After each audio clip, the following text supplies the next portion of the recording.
All right, welcome back to the Football Today podcast, also known as the Fan Tildas, ahead of the Olympics preview show that we're going to do today. I'm your host, Liam McAllion, also known as the Stats Guy. Before I get into it, we have a special show today, joined by Code Sports journalist Erin Smith, live from France. It's a lot hotter there than here, and there's actually, you can watch the games at a reasonable time, but that's okay. I won't be jealous anymore. Also here today is Tilly's expert, and she's in the Tilly's kit actually today. Very nice. Olivia, how you going? I'm great. I'm super excited about the game. 3 a.m. wake up. It's going to be good. Yeah, it's going to be good. We've also got Marcus. He's alive. Yes. He's back. Yeah, he's I haven't seen him for a whole week. Of course, for the Tillies, I have to be alive. You have to be alive for them, yeah. You up and about? Recovering. Yeah, recovering? Yeah, Yeah. nice. Are you going to be up at 3 a.m? Of course. Very nice, very nice. Of course. Before we get into it, make sure you subscribe to our YouTube channel. Like I said, I think it's Road to 1,000. We always have a road in all of our Yeah. shows. Road to 1,000, is that what we're going Halfway next? there. Let's get there, guys. Then Road to 20,000. We're just looking big, looking up. So get around the socials as well, Football Today AU, and listen to this wherever you get your podcasts. All right, news ticker we're going to start with before the interview with Erin. First one, a bit of a sad one. You were just talking about Olivia as well. MacKenzie Arnold revealed that she might have retired after the last Olympics. The first two Olympics she ever went to, she only played one game. Then obviously had that amazing World Cup. And that would have been horrible if she retired, that would have wouldn't been it? sad. Obviously, the World Cup really brought her career to life last year. And she was really on the sidelines before that. And then, she really has kind of leveled up her career. And it's not like she's that young. So it's great to see. I didn't realize she was 30. I thought she was a lot younger because she's probably in her prime right now. But goalkeepers can last a little bit longer. I think so, yeah. Yeah, so I was a bit surprised, but she did look really sad. And I was like, thank God she was in the team for the penalty shootout, because I don't know if all the other keepers would have got the job done. What do you guys reckon? She has mentioned, and I think it was fairly, I wouldn't say fortunate, but she got an opportunity in the World Cup. She's 30 now, so look, we probably have another perhaps 4 years left in her at international level. So let's see her do good things. Let's just see if she can be like the women's Neuer. Didn't he play till he was like 40? Well, Mark Schwarzer played. He was like 40 as well. I remember they were playing Tegan Micah for a bit over MacKenzie Arnold. Yeah. We've got so many good goalkeepers at the moment. But I just think Mac is just that level above Tegan. I think now, especially with that huge amount of experience she has under her belt, I think she's really going to deliver for the Tillies, hopefully. Yeah, I agree. Next one, a bit of a funny one. A drone was spying on the New Zealand team, and it was later found out that it was Canada. New Zealand, as we mentioned, Olivia and I in our preview. Canadians. New Zealand literally just sacked their coach. They didn't even pick Hannah Wilkinson. They're not even going to win a game. Why are you spying on New Zealand, Canada? I don't know. What do you guys think about that one? You actually spy on a lot of people with your drones. Sorry. Sorry about that earlier. That's all right. I catched him at a bad time when it was getting changed. The restraining order just finished, but I'm going to have to redo that one. Yeah, but in all honesty, I don't think teams necessarily, when there's such a short gap between games and nations, like you obviously got, I think in the Olympics, like a 3-day gap. Yeah, it is very short. I don't think you're prepping against the opponent as much as you are working on your own game and what you want to work on in the attacking third. Yeah. But it's really strange by Canada. Yeah, I think Leo, social guy Leo, was even saying, what are they actually getting out of spying on them with a drone? I don't know what you're going to see. It's happened before. I just don't. Maybe formations if they're doing like a mini match or something. I don't know. It's very weird. New Zealand of all teams, the only reason they really were in a World Cup was because they're a host nation. Exactly. And they did win a game, but that was their first game they had ever won in like a major tournament. I think Canada should be looking. There's some better teams in their group, so I don't know why they were spying on New Zealand. That was a weird one. Last thing in the news ticker that I just want to touch on: chaos in the men's under 23 Olympic competition. Argentina versus Morocco. There was fights, there was flares, there was bottles being thrown. So there was 15 minutes of injury time. It's just after the game. There was so much going on.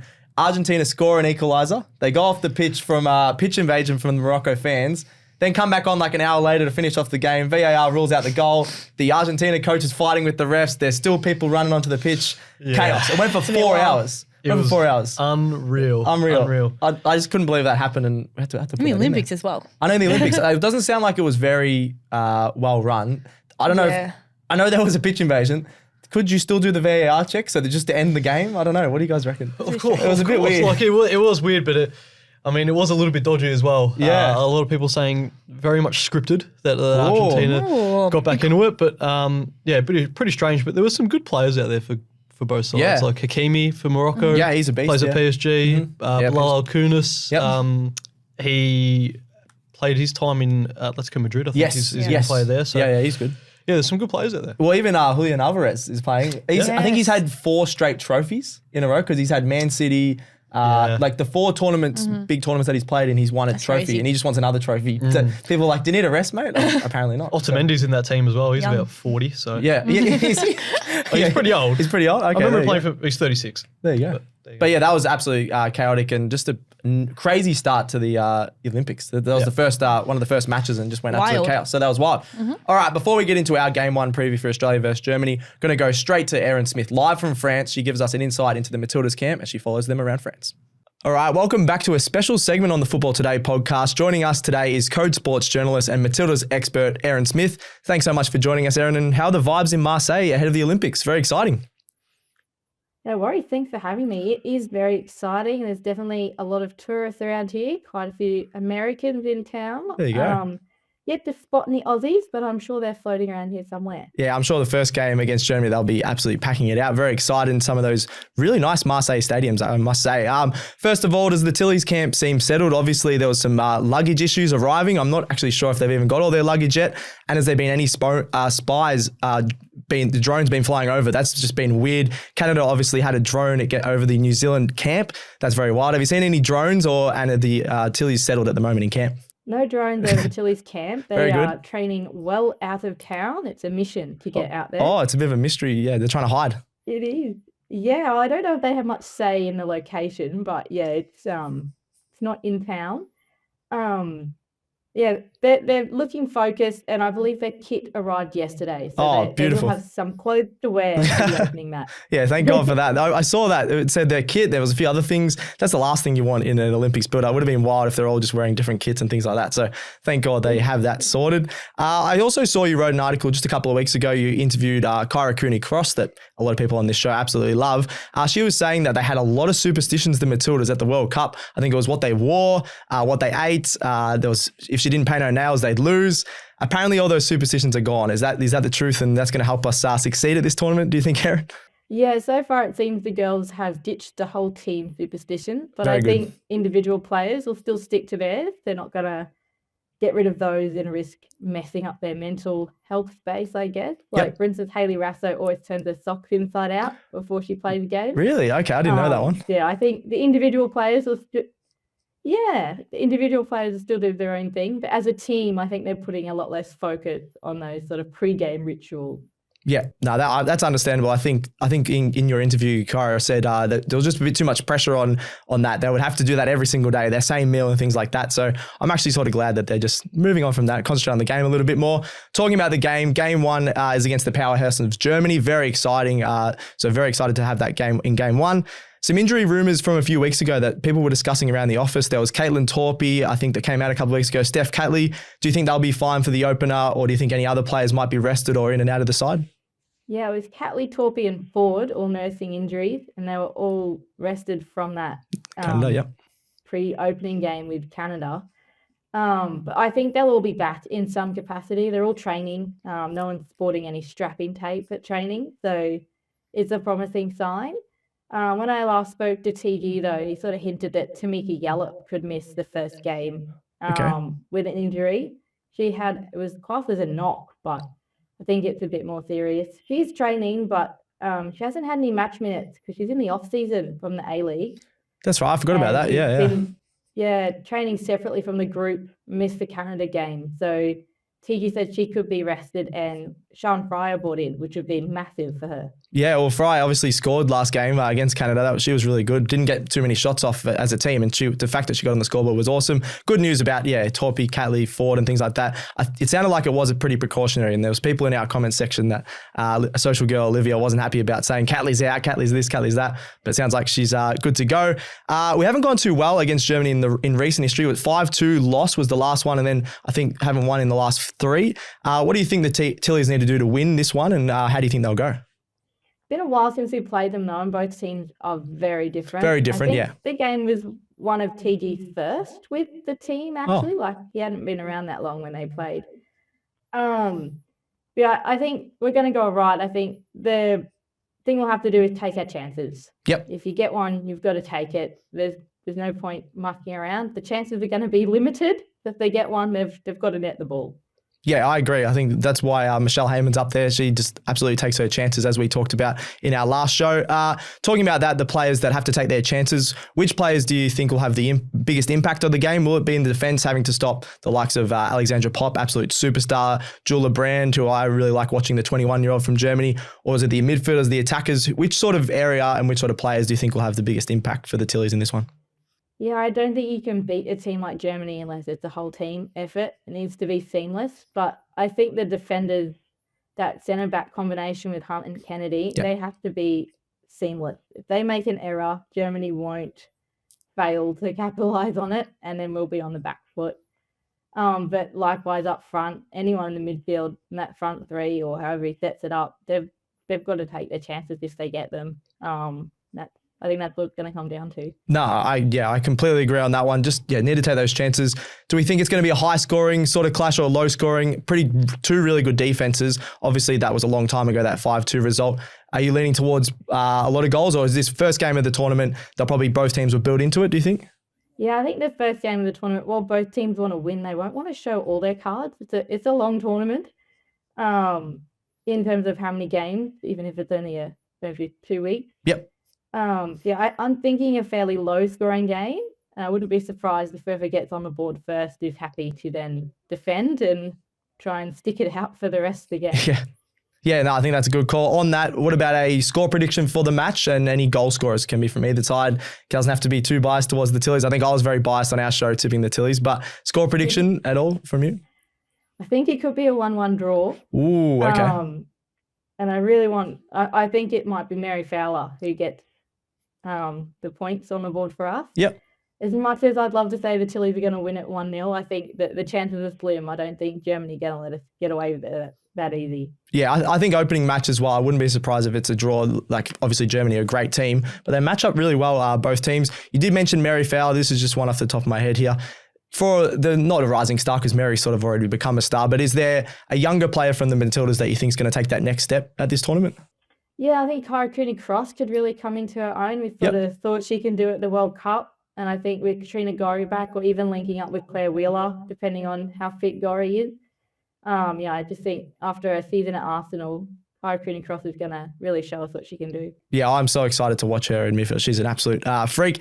We'll start with this one, the pass mark for the Matildas. I think a lot of people are saying, obviously, want to go for their first ever medal. A lot of other people are saying we can go for gold. We've got a big chance, definitely for gold, just with the amount of talent and depth, even without Sam Kerr. But what do you think is a pass mark for the Matildas? They'll be going for gold, but what do you think personally? Yeah, I mean, on paper, they shouldn't even get out of the group. I mean, they're ranked 10th out of the 12 teams in the tournament. Crazy. So, I think gold is definitely like flying if they can get there. Yeah. I think the pass mark is a semi-final win. They haven't had that at a major tournament under TG yet. Seems to be the speed bump. And who knows, if they can get past that, I guess a confidence boost could land them anywhere. Yeah, and then do you back us in a penalty shootout? Oh, I definitely do from some past penalty shootouts we've had.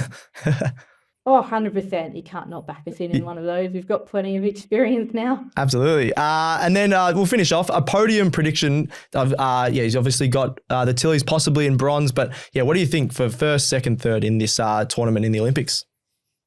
Yeah, I think Spain have got it in a bag. Penny any they look really dramas, good. But they're just too slick. And then with the home advantage, I think France might snag a silver medal. Yep. And I think Germany, the USA, and Australia are going to battle it out for third. Battle it out. Which one would you have to choose out of those three for third? Oh, I'll go be a bit biased. I'm going to have to pick the Aussies. Yeah, I think everyone would be happy with the bronze. Obviously, first medal, last two being fourth in the Olympics and World Cup. That'd be great. I think, you've done well there.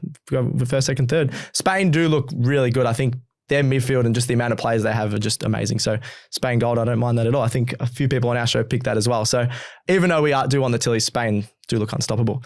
I think that's it. Bit of a quick one, but check out Erin Smith on Code Sports and all over the socials.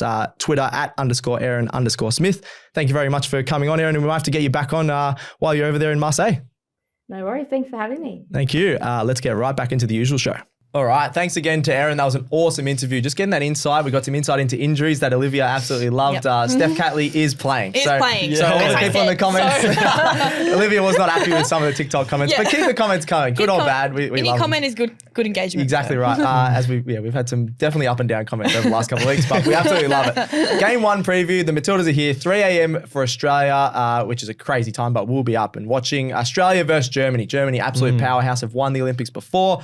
Let's go over recent results and just head-to-head results. With odds.com.au, Marcus has written an article on there, so make sure you check it out. Love a cheeky plug from the stats guy. A bit of a plug. What do you got for us? Well, Germany and Australia have met 4 times previously. Okay. Australia have never actually beaten Germany. Oh. 1 draw and 3 losses.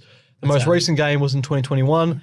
Germany smashed us 5-2 on that day. We've also had a 2-2 draw in 2016, 2-1 loss in 2010, and a 3-0 loss in 2000. Okay, I think the team's come a long way since 2021, but there'll still be a lot of players that would have played in that game. So, I agree. I think, we've got that World Cup experience under our belt now. We've really developed as a team. And look, I hope we win, but I think it's definitely going to be our toughest match of the group stages, in my opinion. Yeah, I agree as well. Yep. All right, Olivia, you're all over it. You're our Tilly's expert. Yep. What do you think the lineup's going to be? Predicted lineup. Predicted lineup, goalkeeper, MacKenzie Arnold. Right back, Ellie Carpenter. Centre backs, Alana Kennedy and Claire Hunt. Left back, Steph Catley. Centre mids, Kyra Cooney-Cross and Katrina Gorry. Centre attacking mid, Mary Fowler. Right wing, Hayley Russo. Striker, Michelle Heyman. And left wing, Caitlin Ford. I think, all the big names are in there, obviously, except Sam Kerr. I think that's a really good lineup. The one that we talked about with, who was it? It was with Carly Rossbacken the other week, was Mary Fowler needs to start in that 10 position. Yeah. In that cam position, what do you guys think about that? Not on the wings, definitely put her in the middle? Yeah, I agree. In my predicted lineup, I put her through the middle. So that's where you get the best out of Mary Fowler. And I think it's the best way that Australia can get all their stars on the pitch that still works in the system really well. Otherwise, you'd have to... Probably Heyman would drop out of this team, play forward as a striker, or and even Fowler on Vine, the left. Possibly they started a couple of times. But do you think the same thing? That lineup is probably better for Rasso and Ford on the wings as well? I think we got to be really looking for Rasso and Ford on the wings. I think the Matildas play really well down the wing. We know that. But then also Mary Fowler, she's just going to be a really playmaker, I believe, as well. Yeah, no, I agree. I think she sometimes gets lost on the wing where they don't use her enough. Yeah, I agree. Whereas when she's in the middle, you have to go through her. And her and Gorry and Kyra Cooney-Cross, that midfield is awesome. I feel like Caitlin Ford is made for the left because she loves to run and attack at people and take people on. It's very rare that you get wingers that actually want to take people on, take on their man or girl in this case. Yep. And absolutely obliterate them, and that's hopefully what Caitlin Ford can do. Kind of hopefully, every goal she's pretty much scored, an opportunity she makes is from that left. So I think she's got to do that. If Tony plays her there, we'll be happy. We'll have to see. Yeah, we might have to get into TG if she doesn't. If he doesn't do this starting lineup, because I think this is the best way that Matildas can play. Yeah, for sure. All right, we'll go into some predictions here. Player of the match. I'll start with you, Olivia. Who do you think? I think we're on this the other day, but you're still. I'm going Steph Catley. Yep. If she is in the team. Yeah.